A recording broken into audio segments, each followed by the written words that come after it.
para el que vamos a estar grabando todas las sesiones para el que se lo pierda en el email que se le manda el recordatorio está la grabación de la última sesión. Así que, digo, eso no quiere decir de que no participen los martes, ¿no? Pero, ya que podemos hacer uso de la tecnología, vale la pena aprovecharla. Ok, son las 7 en punto. Terminaremos a las 8 en punto el tema del día de hoy, como siempre, y después de las 8 tomaremos entonces preguntas extracurriculares. ¿Quién quiere hacer la oración de entrada si no buscamos algún obligatorio? Si quiere, Jorge Luis, la hago. ¿Ah? Luis Toriego, la hago. Con mucho gusto. En nombre del Padre, del Hijo, del Espíritu Santo. Amén. Yo voy a buscar una oración, pero que la dé el compañero. Dale, tú déjala, Yarita, para la salida. Listo. Ok. Señor, te damos gracias por estar aquí reunidos en tu nombre. Te pedimos que el Espíritu Santo ilumine a Jorge Luis en este día que nos está instruyendo con tu palabra. Te pedimos, Señor, que abras nuestros corazones, abras nuestros oídos para que podamos aprender más de ti, Señor. Te pedimos por todas las personas que han pasado por dificultades de salud, para que encuentren en ti pronto una cura y una salida de eso. Te pedimos por las personas que no han tenido un techo y una comida el día de hoy, para que esta noche puedan encontrar refugio en tus palabras y ver en cualquier persona tu rostro, Señor. Te lo pedimos, Señor. Amén. Amén. Bueno, ya que hablaste de comida y que varios me han preguntado cómo pueden colaborar con el... ¿Qué? ¿Cómo? Rapidito, por favor. Con el Estoy... 872. Como varios me han preguntado... 872, rapidito. 1106. ¿Cómo pueden colaborar? 8911. Hay algo que está haciendo ruido. Pueden hacer sus donaciones al Banco de Alimentos. Se meten en www.bancodealimentospanamá.com. Creo que cambió a Banco de Alimentos PTY, pero bueno, él te cambia automáticamente y ahí pueden hacer sus donaciones por transferencia, Yapi, tarjeta de crédito, etcétera.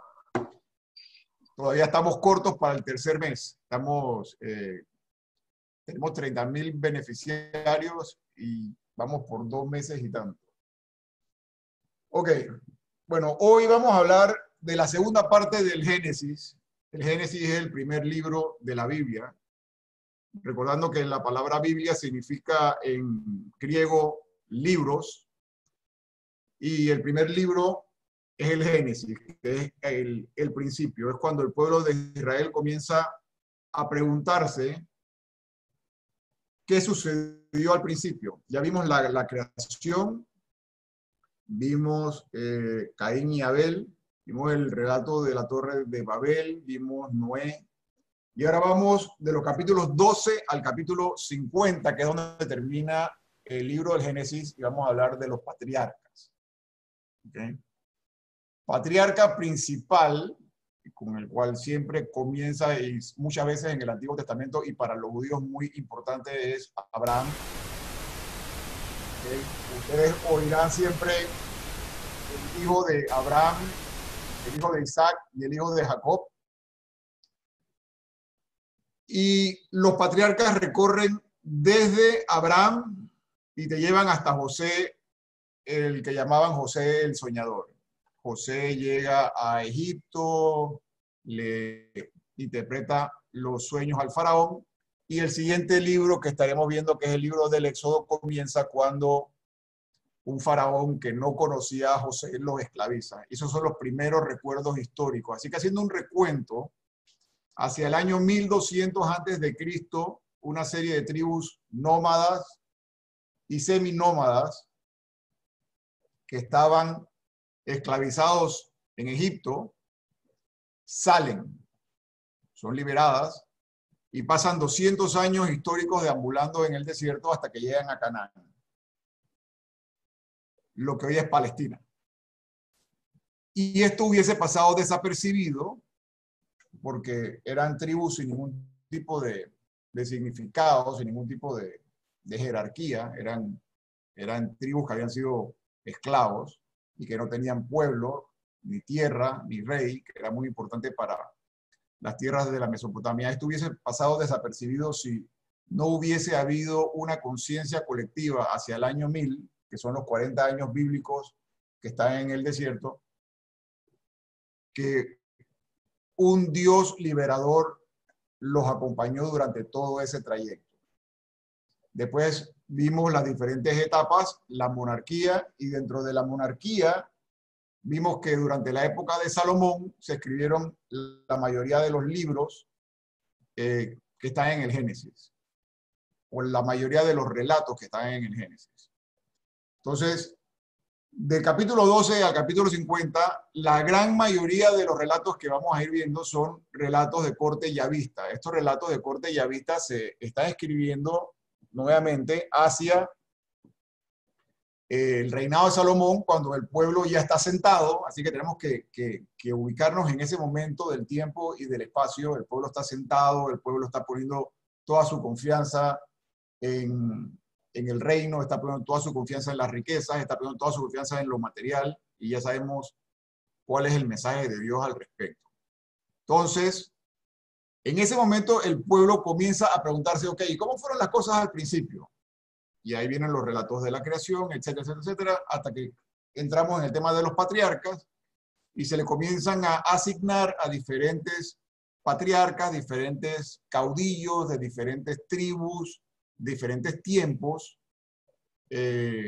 atribuciones de lo que se llama hoy en día una historia teológica. Una historia teológica, y nuevamente el Antiguo Testamento está escrito en lenguaje oriental, que es muy simbólico, y estas historias teológicas están destinadas a darnos un mensaje. ¿Okay?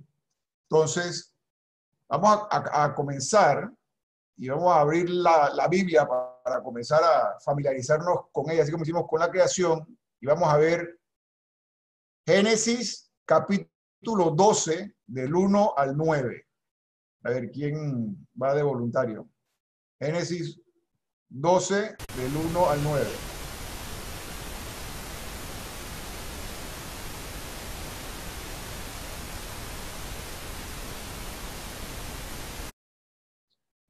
A ver, Génesis 12, del 1 al 9, el que lo tenga.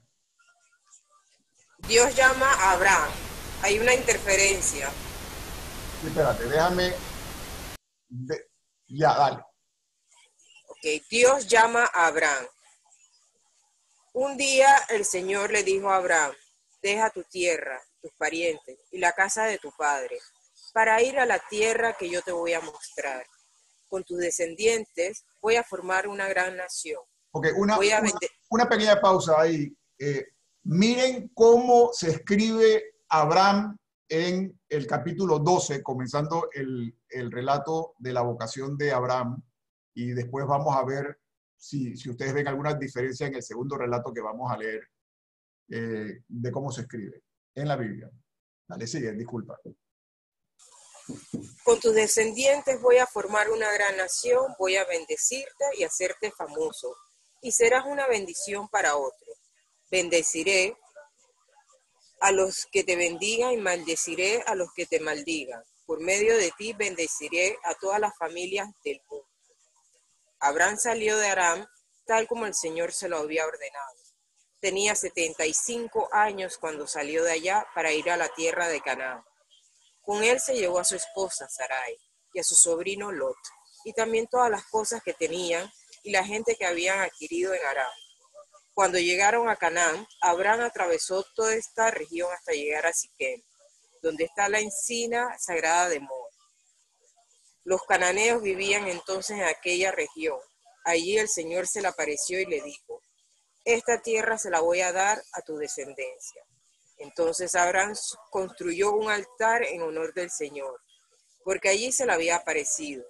Luego se fue a la región montañosa que está al este de la ciudad de Betel, y allí puso su campamento. Betel quedaba al oeste de donde él había acampado, y la ciudad de Har al este. En ese lugar Abraham construyó otro altar e invocó el nombre del Señor. Okay.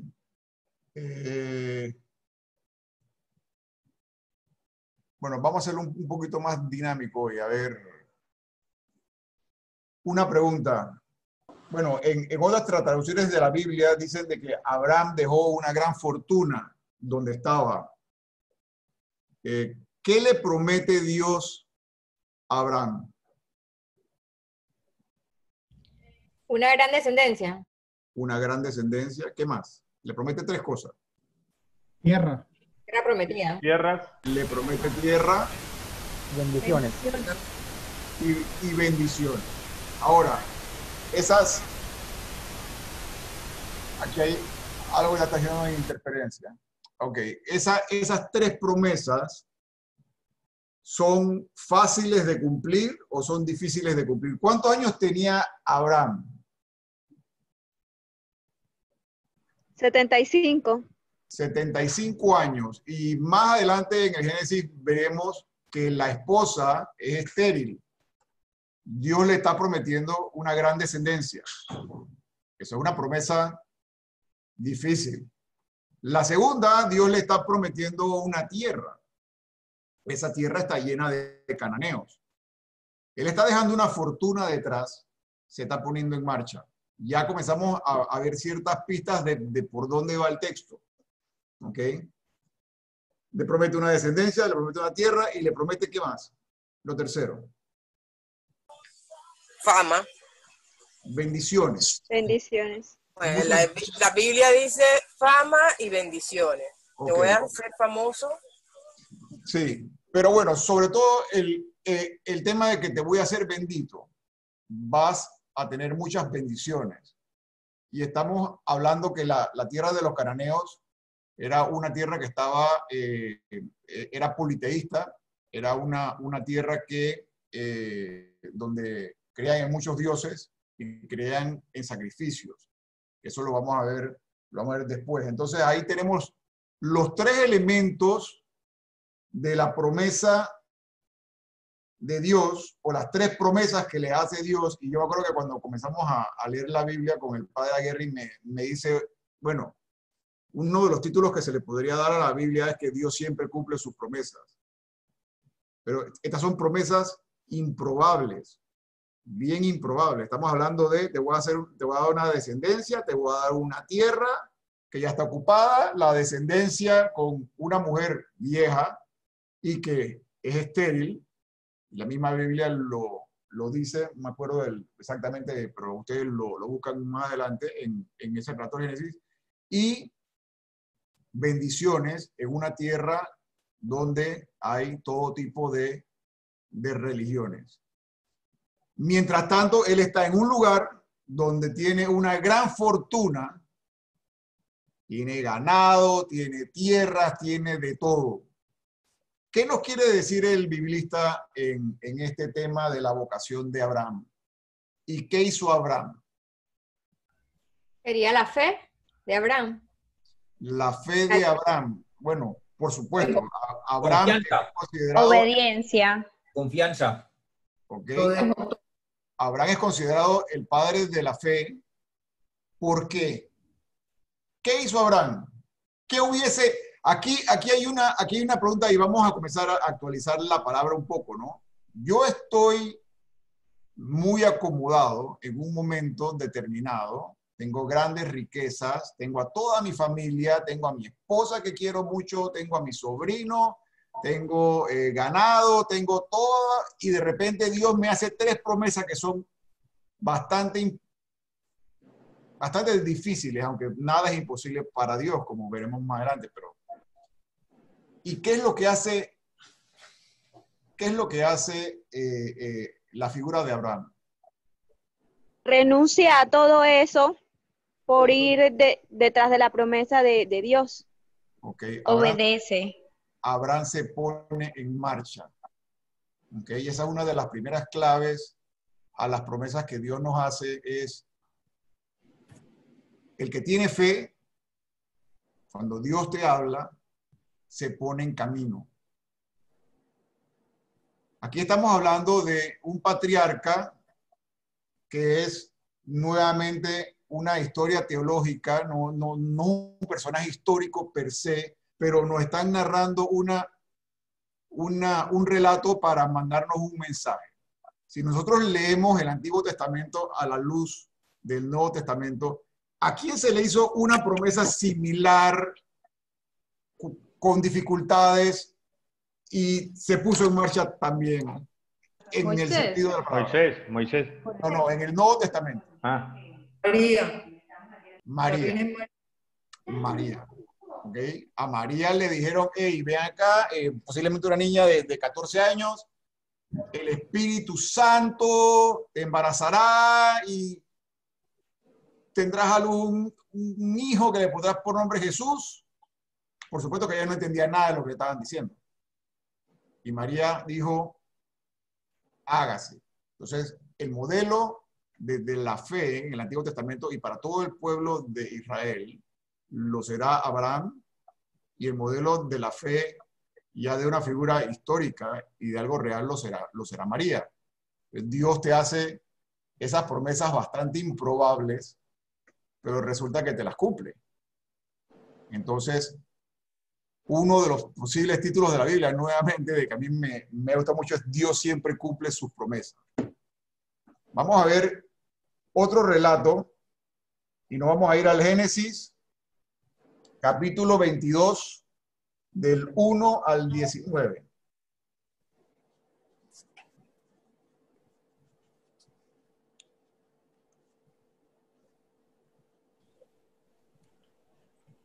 Génesis 22, del 1 al 19. Yo lo tengo. Venga. Bueno. Génesis capítulo 22. Sí, acuérdense lo que le pregunté, si el nombre del primer relato cambió con respecto al segundo relato. Sí cambia porque el primero está sin H y aquí ya le ponen la H. Ya, Abraham. Primero se llama Abraham y ahora se llama Abraham. Ese es un símbolo bíblico a todo el que le cambian el nombre en la Biblia a un momento determinado es porque tiene un rol muy importante que jugar. En el Nuevo Testamento, ¿a quién le cambiaron el nombre? Simón, tú serás la piedra y te llamarás Pedro. ¿Ok? Y sobre esta piedra edificaré mi iglesia. Entonces, a Abraham le cambian el nombre a Abraham, que significa el padre de un gran pueblo. ¿Ok? Entonces, nuevamente, en la Biblia cada vez que le cambian el nombre a alguien es porque tiene algo de mucho significado y una tarea muy importante que realizar. Así que bueno, vamos a leer Génesis. Disculpe, también Saulo en el Nuevo Testamento luego pasó a ser Pablo, el apóstol Pablo. Claro, claro. Muchas figuras. Todos los que se le cambian el nombre, todos tienen una misión muy importante. Así que bueno, vamos a leer el Génesis nuevamente, el 22, del 1 al 19, dijimos, ¿no? Sí, señor. Ok. Prueba extraordinaria que hace Dios de la fe y obediencia de Abraham, mandándole inmolar a Isaac, con cuyo motivo le renueva las promesas. Serie de los hijos de Nachor. No. Génesis 22, comienza por el verso 1. Tiempo después, Dios quiso probar a Abraham. Después que pasaron estas cosas, probó Dios a Abraham y le dijo, Abraham, Abraham. Y respondió él, aquí me tenéis, Señor. Díjole, toma a Isaac, tu hijo único, a quien tanto amas, y ve a la tierra de visión, y allí me lo ofrecerás en holocausto sobre uno de los montes que yo te mostraré. Levantándose pues Abraham antes del alba, aparejó su asno, llevando consigo 2 mozos, y a Isaac, su hijo. Y cortada la leña para el holocausto, encaminándose al lugar que Dios le había mandado. Al tercer día de camino, alzando los ojos, divisó el lugar a lo lejos. Y dijo a sus mozos, aguardad aquí con el jumento, que yo y mi hijo subiremos allá arriba con presteza. Y acabada nuestra oración, volveremos luego a vosotros. Tomó también la leña del holocausto y cargóla sobre su hijo Isaac. Y él llevaba en las manos el fuego y el cuchillo, caminando así los dos juntos. Dijo Isaac a su padre: Padre mío. Y él respondió: ¿Qué quieres, hijo? Veo, dice, el fuego y la leña. ¿Dónde está la víctima del holocausto? A lo que respondió Abraham: Hijo mío, Dios sabrá, provee de víctima para el holocausto. Continuaron pues juntos su camino. ¿Hasta qué versículo? Dale, sigue. Bueno, su camino. Y finalmente llegaron al lugar que Dios le había mostrado, en donde erigió un altar y acomodó encima la leña. Y haciendo atado a Isaac, su hijo, púsole sobre el altar, sobre el montón de leña. Y extendió la mano y tomó el cuchillo para sacrificar a su hijo. ¿Sigo? Sí. Cuando Cuando he aquí que de repente el ángel del Señor gritó del cielo, diciendo: Abraham, Abraham. Aquí me tienes, respondió él. No extiendas tu mano sobre el muchacho, prosiguió el ángel, ni le hagas daño alguno, que ahora me doy por satisfecho. ¿De qué temes a Dios? Pues no has perdonado a tu hijo único por amor a mí, o por obedecerme.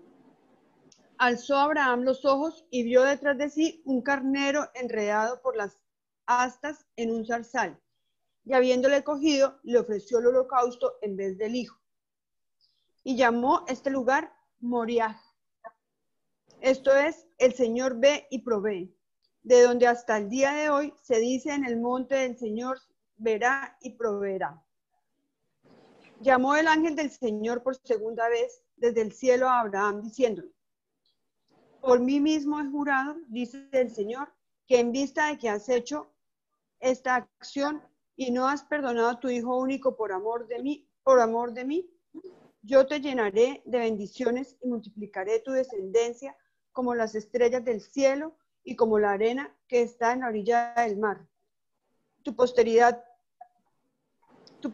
poseerá las ciudades de sus enemigos, y en un descendiente suyo serán benditas, eso está con mayúscula, serán benditas todas las naciones de la tierra, porque has obedecido mi voz.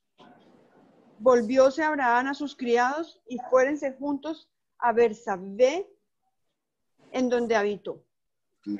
Ok. A ver, ¿qué nos llama la atención de este pasaje?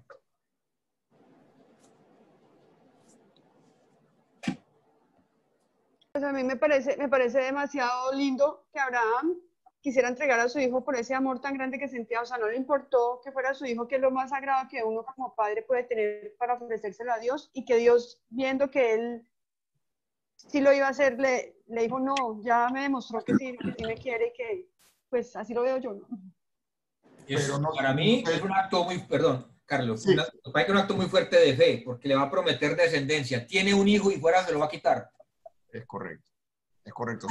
Suena totalmente contradictorio, ¿no? O sea, te prometo una gran descendencia, encima que tu mujer es estéril y ocurre el milagro de que tiene un hijo, ahora te lo voy a quitar, y él se pone en marcha y lo va a sacrificar.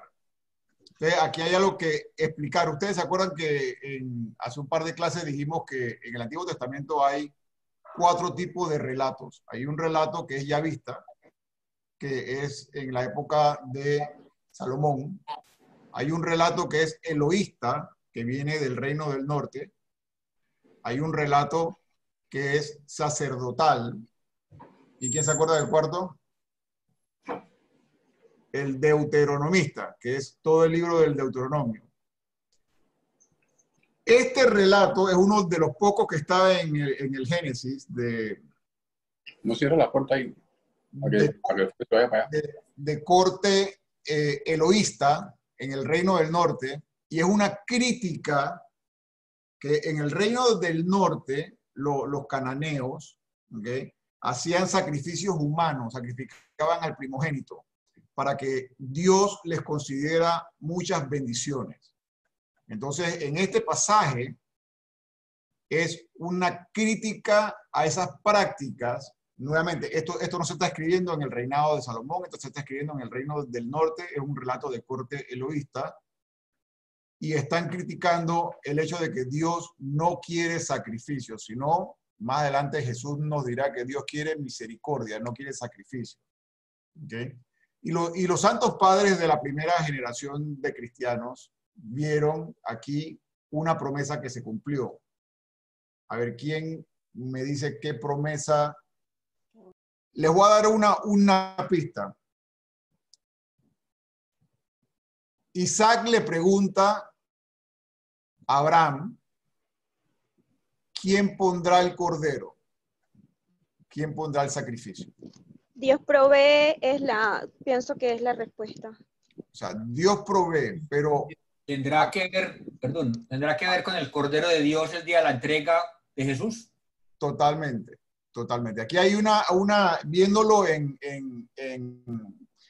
clave crística, en clave cristiana, eventualmente Dios cumple su promesa.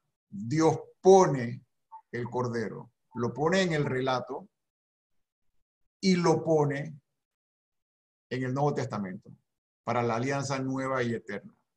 ¿Okay? ¿Cuántos años tenía Isaac? Isaac es un personaje rescatado de la historia de todos esos clanes, de todas esas tribus. ¿Okay? El relato dice que tiene 75 años, pero realmente lo que nos están tratando de dar aquí son mensajes teológicos, son historias teológicas escritas en el lenguaje oriental, no historias tal cual como las conocemos. Entonces el relato de Abraham, el relato de Isaac, el relato de Jacob, son relatos independientes que se van uniendo, se van contando de generación en generación y van formando lo que se llama el cuerpo de la prehistoria de Israel. Recordémonos que los primeros recuerdos históricos que tiene el pueblo de Israel, ¿cuáles son? Su salida de Egipto. Su salida de Egipto. O sea que los primeros recuerdos históricos de Israel es que Israel está preso en Egipto, está esclavizado en Egipto, sale de Egipto, forma el reino, del reino, en la época de Salomón se comienza a escribir. Y luego comienzan a escribir su prehistoria, donde comienza desde el principio y ahora comienzan con los patriarcas. Obviamente estamos en una época machista totalmente, patriarcal. Y entonces comienza a describirse cada uno de los patriarcas. Abraham, que es el principal patriarca, el padre de la fe. Y hemos visto varias de esas características porque es el padre de la fe. Luego vendrá Isaac, que será un patriarca de transición y cuyo única labor, digamos, es que participó de este episodio y fue el padre luego de Jacob o Israel, que es el padre de las 12 tribus, del cual sale José, y José entonces es el que llega a Egipto y conecta entonces la prehistoria bíblica con la historia del pueblo que ya vamos a ver desde el próximo relato. Aquí hay una cosa interesantísima, y antes que se me olvide, busquen el libro del Levítico, Génesis, Éxodo, Levítico, el tercer libro, capítulo 25, versículo 23.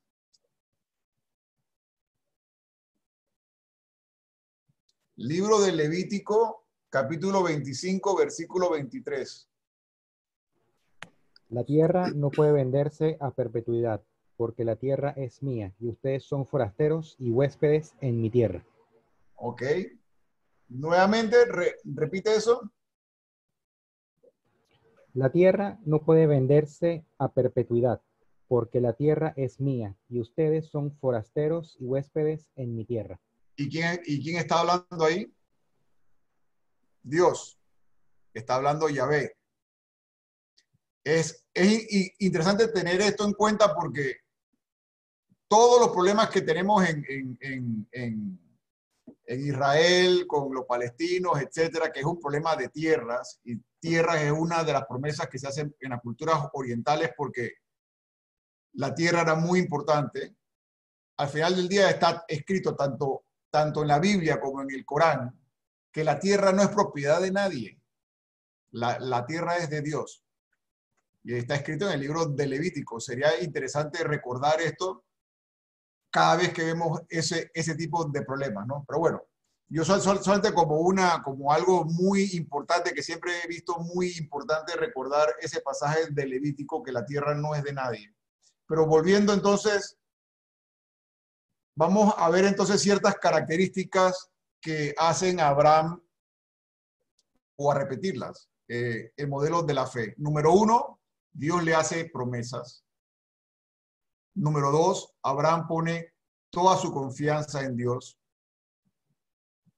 Deja todas sus seguridades materiales, seguridades, tiene a toda su familia como hemos visto, y él se pone en marcha.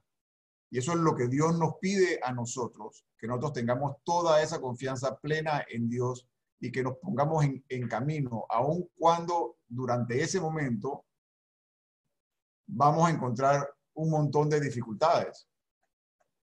Él se pone en camino, deja todo atrás, deja todas las seguridades atrás. Dios es un Dios que camina con su pueblo. Dios es un Dios nómada. La Biblia nos dirá una y otra vez en el Antiguo Testamento que todos debemos tener ese espíritu nómada. Ahí ponen en el pasaje de Isaac, de que le llaman Yahvé Jireh, Yahvé proveerá, Yahvé el que provee. Eso se lo repetirán los profetas. Cada vez que el pueblo se desvía, le dirá a la gente: señores, recuérdense que ustedes son hijos de Abraham. En pocas palabras, que ustedes son descendientes del padre de la fe. Tengan toda su confianza puesta en Dios. Y eso amarrará siempre con la primera bienaventuranza y con lo que el Cristo nos enseña del pobre de espíritu. Bienaventurado el pobre de espíritu, porque de él es el reino de los cielos. Bienaventurado el que pone toda su confianza en Dios. Aún en los momentos en que veamos que las cosas están complicadas. De hecho, cuando vemos que las cosas están más complicadas, es cuando más fe debemos tener. Y yo diría que sería uno de esos momentos, ¿no? Estamos viviendo tiempos bastante extraños. Y si Dios dice que nos ama, nos ha prometido que nos ama y nos ha prometido que va a caminar con nosotros, entonces tenemos que aferrarnos de esa fe y de esa esperanza, que de aquí saldremos en un tiempo mejor. Otra de las características que le puedo decir es que Dios camina con su pueblo. El biblista en el Antiguo Testamento, y sobre todo de corte yavista, está convencido que Dios es un Dios cercano. Ellos tuvieron que haber tenido durante ese camino en el desierto una experiencia personal con Dios tan fuerte para convertirse en el primer pueblo monoteísta y para que hubiesen tenido esa convicción para después escribirlo. ¿Okay? Y cuando el pueblo comienza a descarrilarse en la época de Salomón, cuando alcanzan riqueza, alcanzan tierras y comienzan a cometerse abusos y comienzan a matar personas para expropiar tierras y subir los impuestos, etcétera, siempre habrá ese profeta. Y más adelante veremos el fenómeno del profetismo en el Antiguo Testamento, donde el profeta te va a decir: tú eres hijo de Abraham. Él va a anunciar la palabra de Dios y va a denunciar cualquier tipo de cosa que te separe de la palabra de Dios. Y para eso yo les recomiendo y les recomendé y les sigo recomendando que se lean el Salmo 1. Entonces, no sé si alguno de ustedes tiene alguna pregunta sobre este tema, sobre el tema de los patriarcas.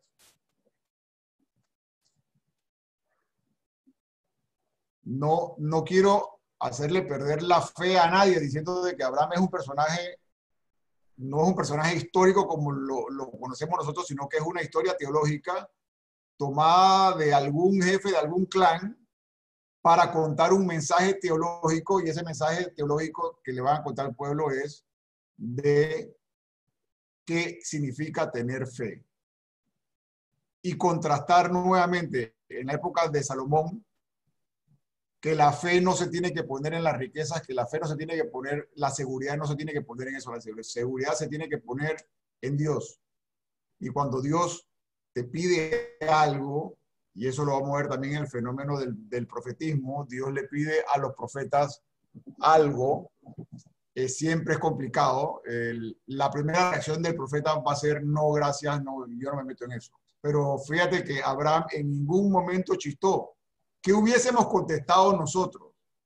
¿Qué hubiésemos contestado nosotros en la comodidad de nuestro hogar y que dicen, hey, vete y sal, que por ahí te voy a dar una tierra que emana leche y miel?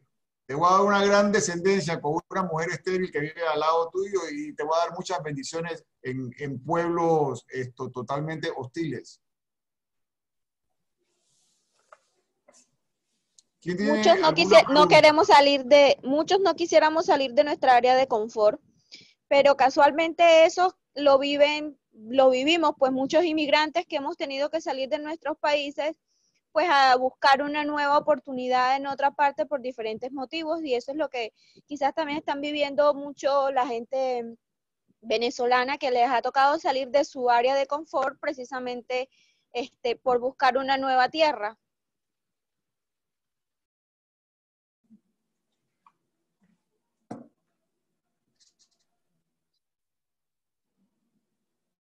Bueno, entonces ese es un mensaje muy actual para mantenerte firme o para mantenerte bien. Erika. Jorge Luis, un comentario.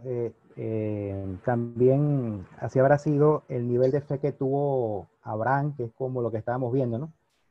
Una cosa muy distinta es que tú por voluntad propia decidas dejar tu tierra, teniendo tus comodidades, y otra cosa completamente diferente es que alguien te lo pida, y más de la forma en la que se lo pide Yahvé, que es utilizando el verbo imperativo ir, que le dice vete. O sea, es una forma como que bien, un poco como que dramática, esa manera de exigirle a Abraham que se vaya.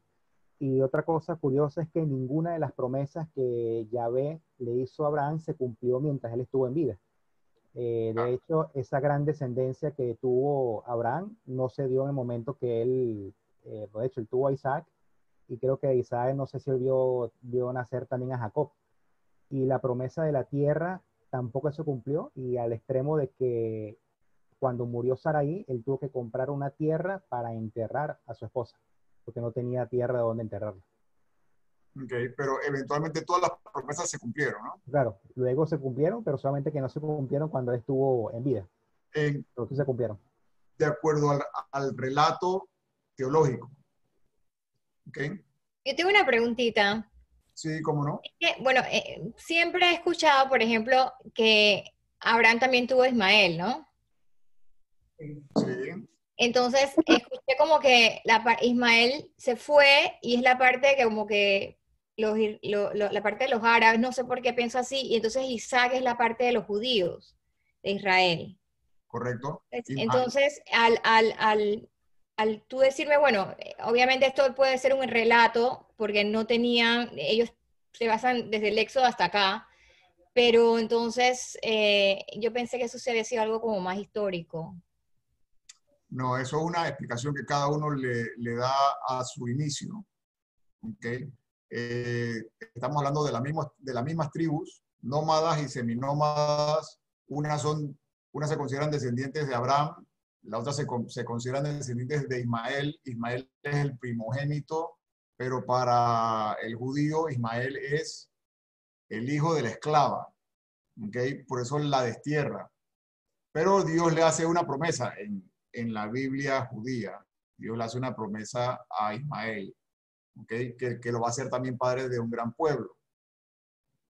Obviamente en el Corán, Ismael es el primogénito, Ismael es el que tiene que heredar la tierra. Entonces, nuevamente, estamos viendo que no son relatos históricos en el sentido histórico de la palabra, sino que son relatos que quieren darnos un mensaje en ambos casos. Por eso, una de las reglas bíblicas es que la Biblia tiene que ser leída en su totalidad. Y por eso los invité a que leyeran el Levítico, capítulo 25, verso 23. Escríbanlo, grábenselo, donde Dios les dice claramente, la tierra es mía y ustedes en ella son forasteros. Yo se las presto. Si eso lo tuviésemos bien presente, no tuviésemos los problemas que tenemos hoy en día. Muchos de los problemas que tienen en el Oriente Medio son problemas que son primos hermanos. Todos los que han tenido la bendición de ir a Tierra Santa se han dado cuenta que la comida es muy parecida. O sea, vienen del mismo origen. Y si fuese por tener preeminencia en el tema de la tierra, creo que los fenicios históricamente serían los primeros en que estaban por ahí. Entonces, los relatos bíblicos y los mensajes que la Biblia nos quiere dar no van por ahí. El mensaje teológico que nos quieren dar con el tema de los patriarcas es unir la prehistoria, pero mandándonos un mensaje en el momento en que está viviendo Salomón. Y el momento en que está viviendo Salomón es un momento en que el reino está en su esplendor y se están alejando de Dios y están poniendo toda su confianza en la riqueza, y están poniendo toda su confianza en agarrar al prójimo y despojarlo de su tierra para abarcar más tierra. Y entonces Dios le dice, espérate. Al principio había un padre que es el patriarca de ustedes, el padre de la fe, que es Abraham. Y que Abraham también tenía muchas riquezas. Pero yo le dije, sal, y él salió, dejó todo atrás y fue bendecido.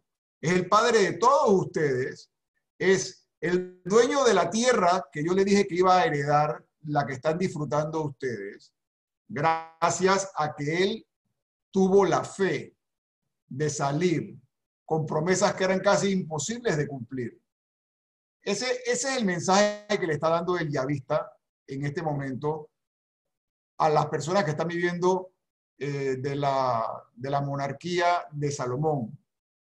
Y el otro mensaje es, Dios no quiere sacrificios. ¿Okay? Es un mensaje eloísta del reino del norte, donde le decían a Dios el Elohim, el Altísimo. Dios no quiere sacrificios, Dios no quiere sacrificios humanos, a Dios no le interesa eso. Dios no es un Dios manipulable que va a hacer lo que tú quieras porque tú le estás haciendo sacrificio. La voluntad de Dios es que tú seas misericordioso. Y al final del día, si alguien tiene que poner el sacrificio, si alguien tiene que poner el cordero para redimirnos a todos, ya sabemos lo que pasó. Dios puso el cordero finalmente.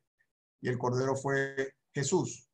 Jesús de Nazaret fue el cordero que finalmente cumplió esa promesa que le dio que Abraham le dijo a su hijo. Ahí en el relato aparece el cordero. Estos son los mensajes en este tipo de situaciones, poniendo el texto en su contexto. Estos son los mensajes que nosotros en esta clave es que tenemos que ir leyendo estos textos hasta que llegamos al libro del Éxodo. No sé si está claro o alguien tiene algo que añadir o algo que preguntar. De los patriarcas. Después entraremos en todos los otros temas que ustedes quieran.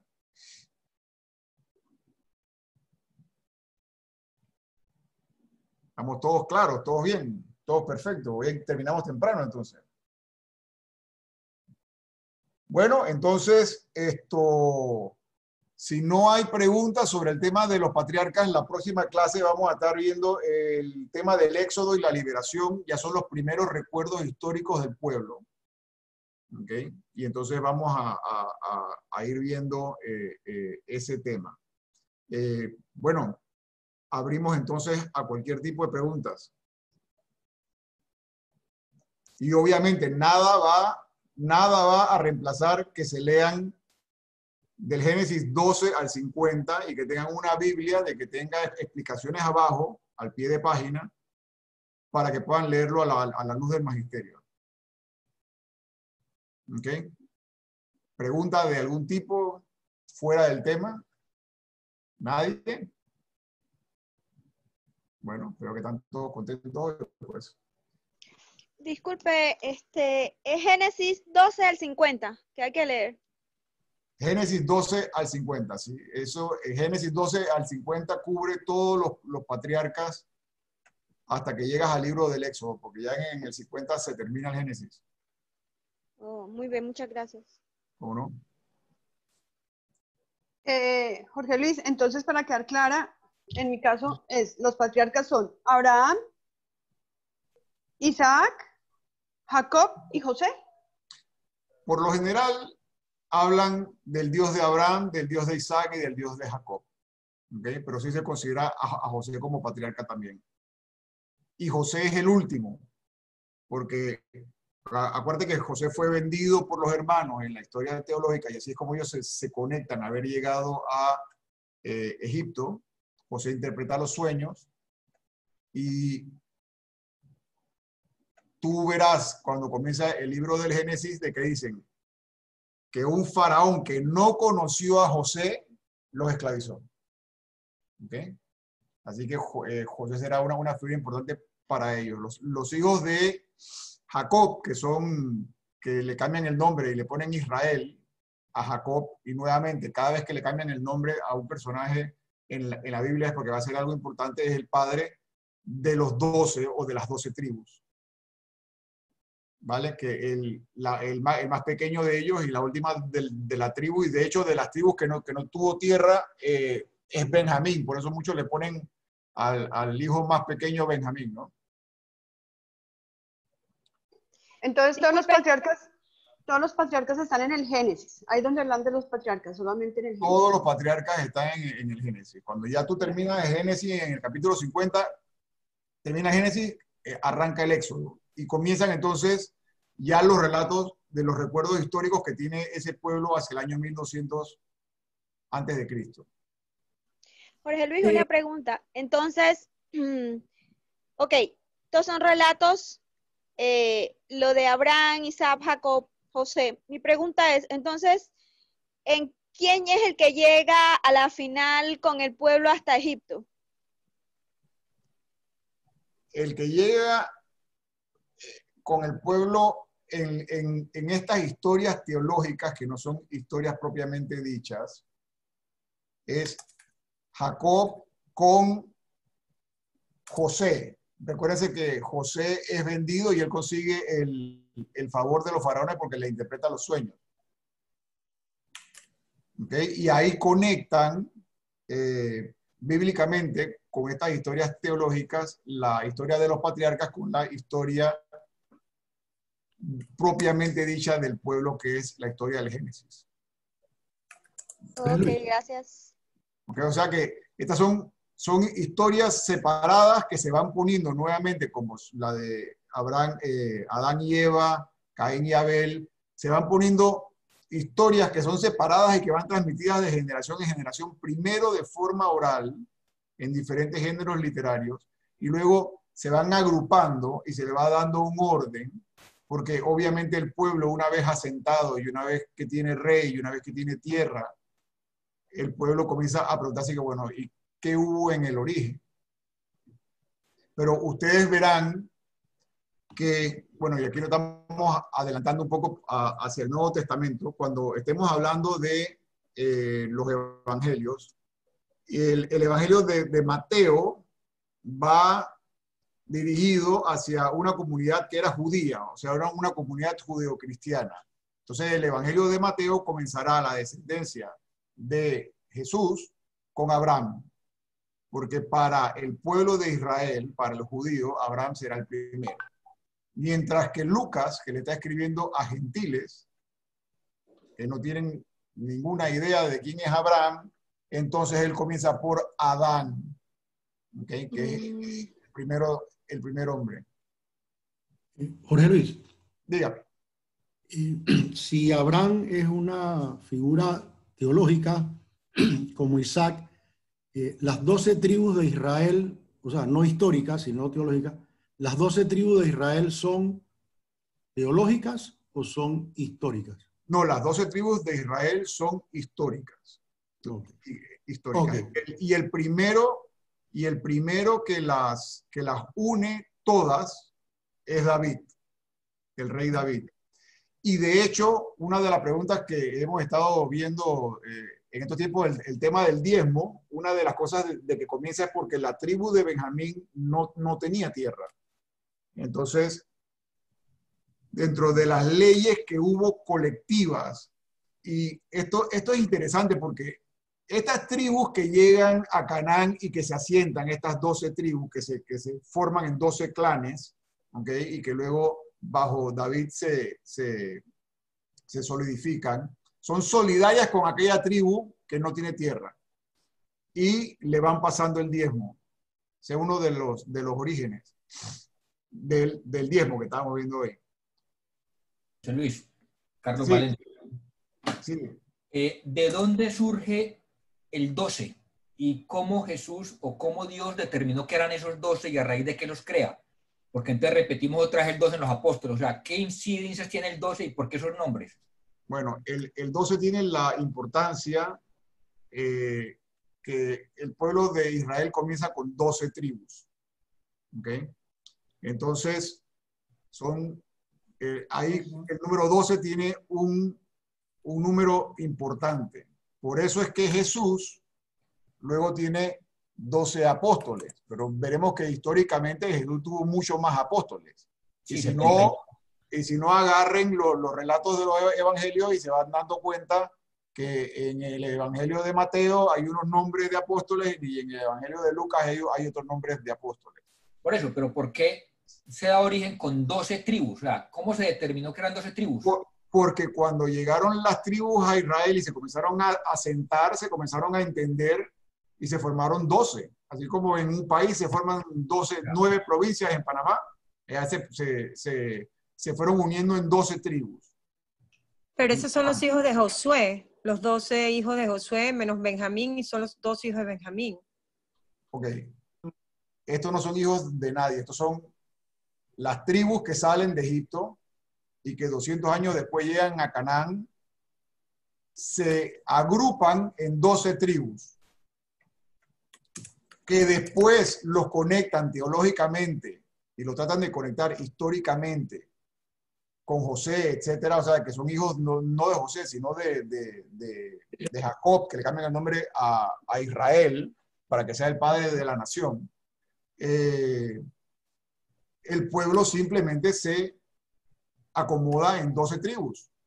Y esas 12 tribus, todas, y aquí es el significado real de esto, tienen una conciencia colectiva, que hubo un Dios que caminó con ellos en el desierto, que hubo un Dios liberador, que hubo un Dios que les prometió una tierra y que por eso ellos están ahí. Recuérdense que después hay un cisma, después de Salomón, cuando algunas tribus comienzan a abusar de otras, entonces el reino de esas 12 tribus se divide y se van unas tribus con el reino del norte y otras tribus con el reino del sur. El reino del norte no sigue la descendencia de David, el reino del sur sigue la descendencia de David, pero ya ambos divididos, nuevamente el hombre quiere jugar a ser Dios, así que uno quiere mandar en un lado, Roboam quiere mandar en un lado, Jeroboam quiere mandar en el otro lado. Las tribus se debilitan, el reino del norte es invadido por Asiria y el reino del sur es invadido por Babilonia y viene el periodo que conocemos nosotros como el destierro. Por eso es que en la Biblia, en el Apocalipsis, cuando nos dicen cuántas personas se van a salvar, es significativo el número 144,000. ¿Ok? El número 144,000 sale de la antigua alianza, que son las 12 tribus,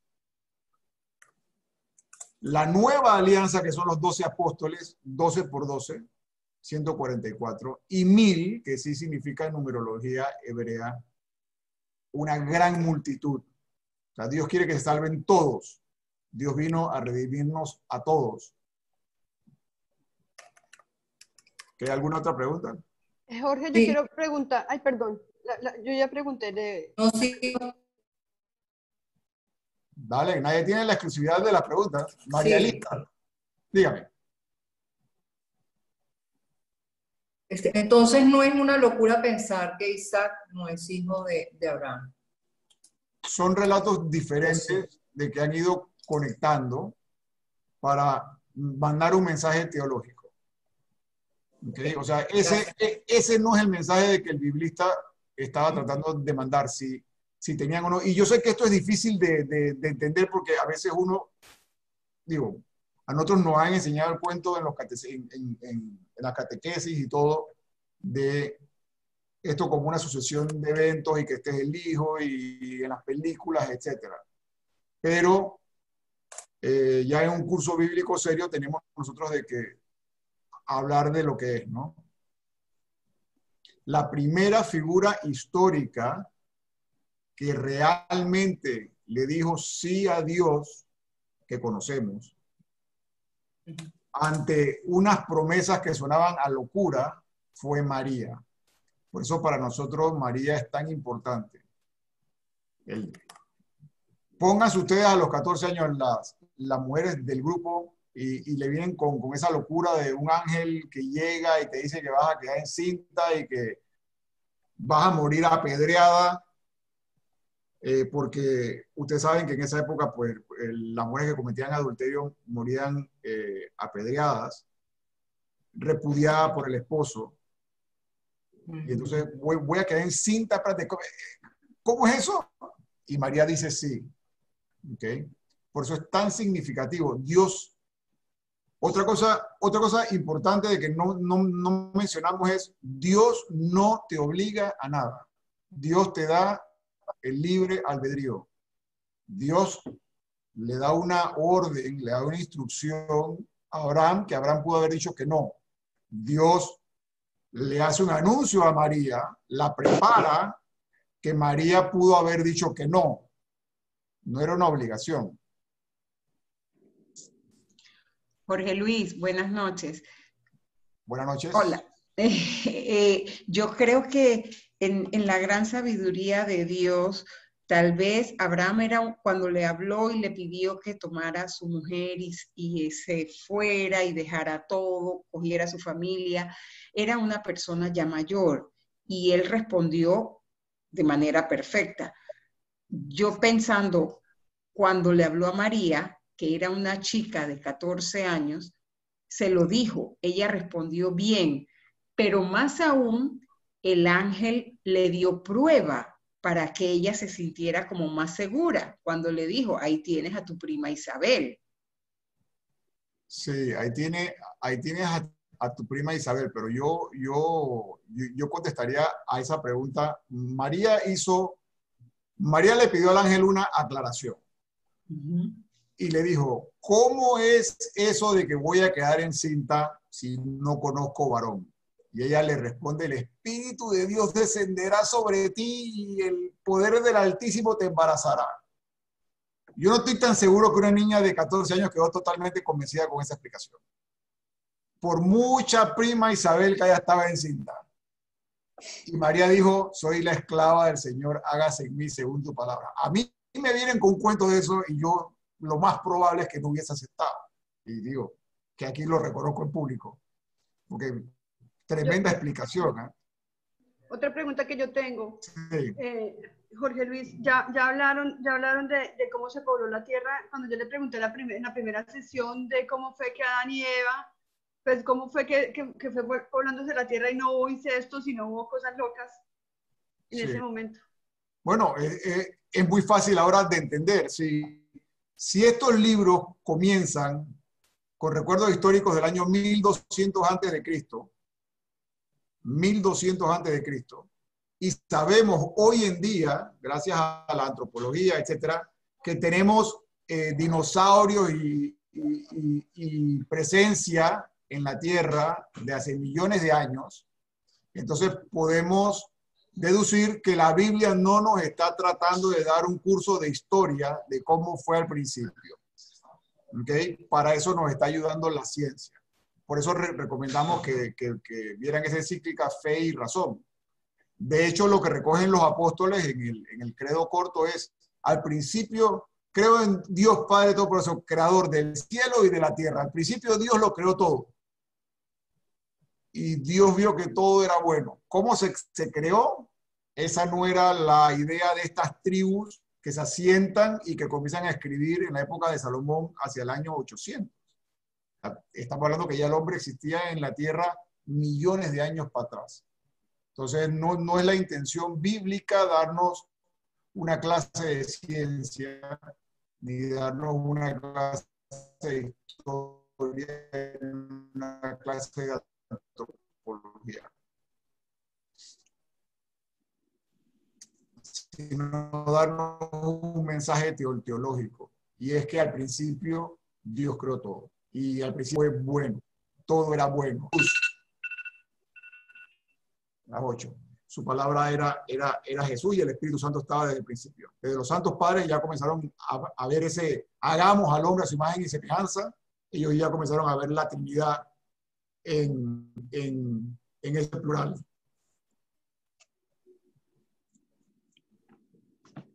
Muchas gracias. Hoy los dejo rápido. Dios los bendiga a todos y que nos vemos el próximo martes. Dios les pague. Igualmente, Claudia.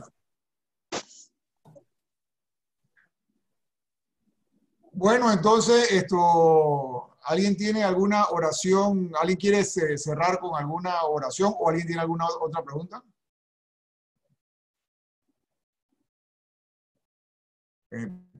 Acuérdense que buscamos obligatorios si no hay nadie para cerrar.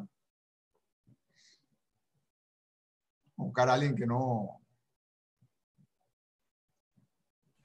Bueno, tío. Cierre usted, tío. Tío Ramón.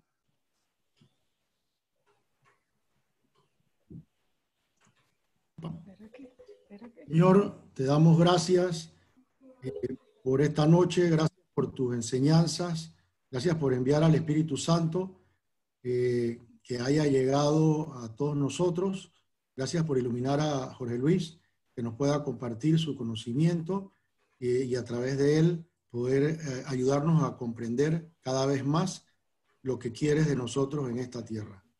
Te damos gracias y por tu Hijo Jesucristo. Amén.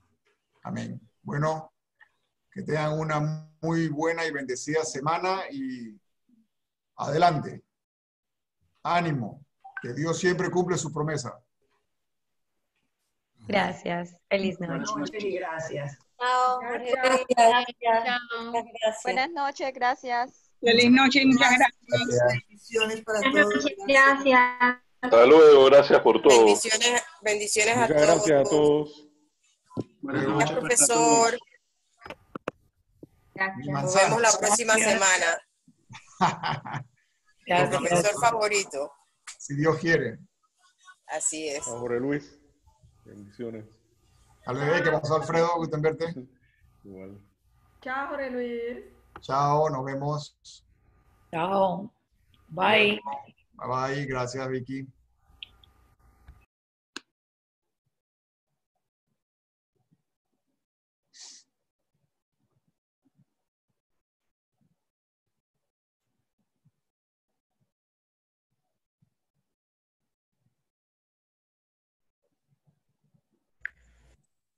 Buenas noches a todos, hermanos.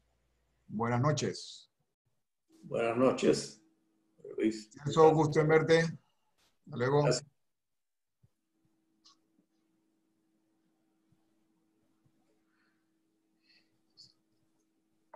Bueno, señores, voy a ir cerrando. Un abrazo a todos y una bendecida semana nuevamente. Hasta luego. Buenas noches.